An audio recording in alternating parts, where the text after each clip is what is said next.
নমস্কার বন্ধুরা, তুলি মিতাস কিচেন লাইফস্টাইল অ্যান্ড ব্লগে আপনাদের স্বাগত। আজ বানাবো ঝিঙে পেঁয়াজ পোস্ত। এর জন্য লাগবে ঝিঙে, পেঁয়াজ, টমেটো, কাঁচা লঙ্কা,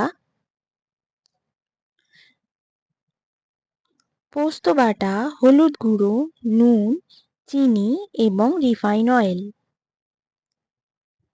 প্রথমে গ্যাস অন করে কড়াই বসিয়ে কড়াইটাকে খুব ভালোভাবে গরম করে নিচ্ছি। কড়াই গরম হয়ে গেলে এতে রিফাইন অয়েল দিয়ে দেবো। তেল দেওয়ার পর তেলটাকে খুব ভালোভাবে গরম করে নিচ্ছি।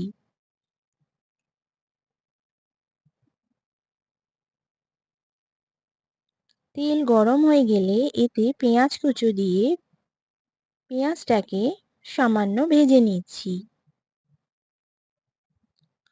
পেঁয়াজ ভাজা হয়ে গেলে এতে ঝিঙে দিয়ে দেবো। ঝিঙে দিয়ে পেঁয়াজের সঙ্গে ঝিঙেটাকেও আমরা ভেজে নিচ্ছি।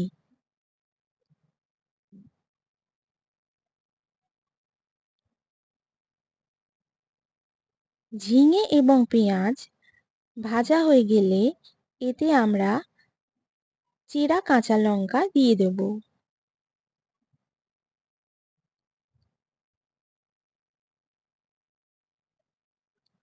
তারপর এতে টমেটো কুচো দিয়ে সমস্ত সবজি তেলে ভালোভাবে মিশিয়ে ভেজে নিচ্ছি।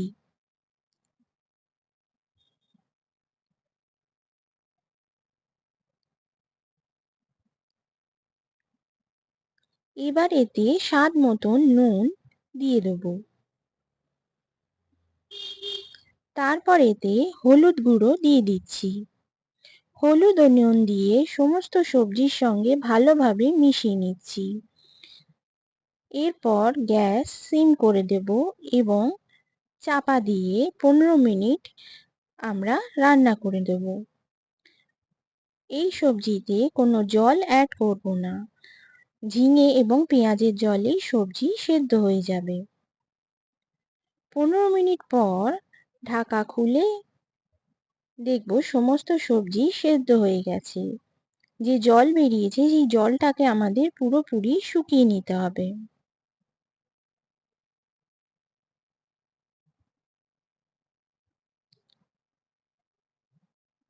আমরা এতে সামান্য চিনি অ্যাড করব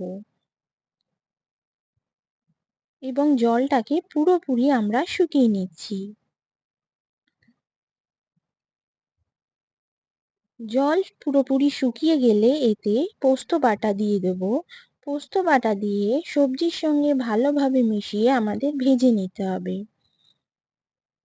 ততক্ষণ ভাজবো যতক্ষণ না তেলটা ছেড়ে আসছে এবং সবজি শুকনো শুকনো হয়ে আসছে। তাহলেই আমাদের ঝিঙে পেঁয়াজ পোস্ত রেডি হয়ে যাবে। গরম গরম এই রেসিপি আমরা পরিবেশন করে দেব। আপনাদের যদি এই রেসিপি ভালো লেগে থাকে কমেন্টে আমাকে জানাবেন, লাইক করবেন, শেয়ার করবেন এবং সাবস্ক্রাইব করবেন। নমস্কার বন্ধুরা, আজ তাহলে আসি।